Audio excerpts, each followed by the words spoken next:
Na području Zvornika oko 200 domaćinstava proizvode kornišone na oko 220 dunuma.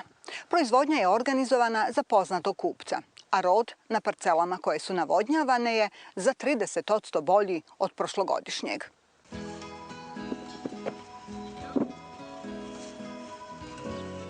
Poslednjih godina zvornički povrtari zbog sigurnog plasmana i dobre otkupne cijene sve više se bave proizvodnjom kornišona.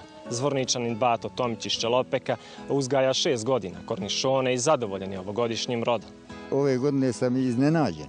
Nisam očekivao da će biti ovakav rod. Iznenađen sam, valjda sam potrefio đubrivo i potrefio sam svašta nešto. Treba biti sve urađeno na vrijeme i kako treba pa da bude dobar rod. Domaćinstvo Tomića ove godine zasijalo 1,2 dunuma kornišonima. Berba je u toku, a očekuju rodi do 6 tona, za 2 tone veći u odnosu na prošlogodišnji. U posao su uključene 3 generacije Tomića, unuci pomažu kad je berba.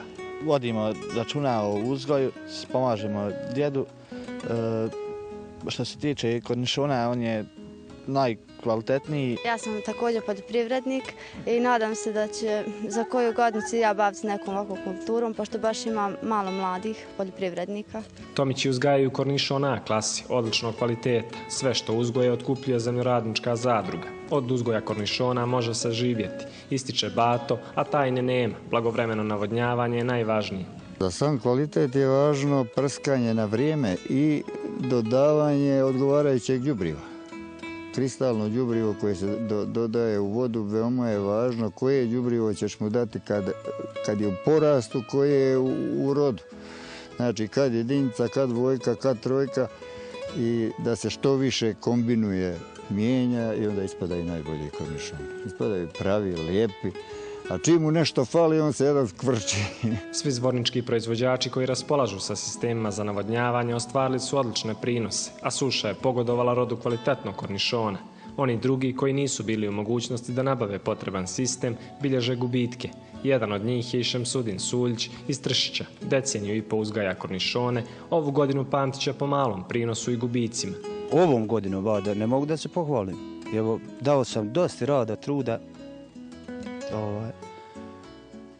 muke, ručno sipanje kantama vode sa frezom, sa kacama, dovlačenje i tako, koje muke, ne mogu se pohvaliti. Sigurno 80% podbacilo na osnovu i samo mislim da je razlog ove temperature suša. Ovogodišnja otkupna cijena od marku i 20 feninga po kilogramu za A klasu kornišona je dobra, ističu poljoprivrednici, a mogla bi biti i bolja, imajući u vidu da je zvornički kornišon odličnog kvaliteta, što potvrđuje i direktor firme Voćar Promet, koja zvornički kornišon izvozi širom Evrope.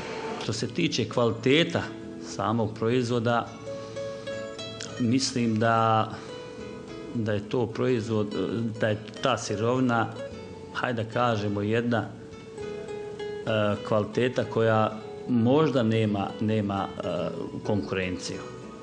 To pokazuju i analize i interes kupaca naših. Siguran otkup, profitabilna proizvodnja i odlični prinosi na relativno malim parcelama rezultat su napornog rada, ali i garant egzistencije najvećeg dijela proizvođača ove kulture u Zvorniku, a njihov broj će sigurno iz godine u godinu rasti.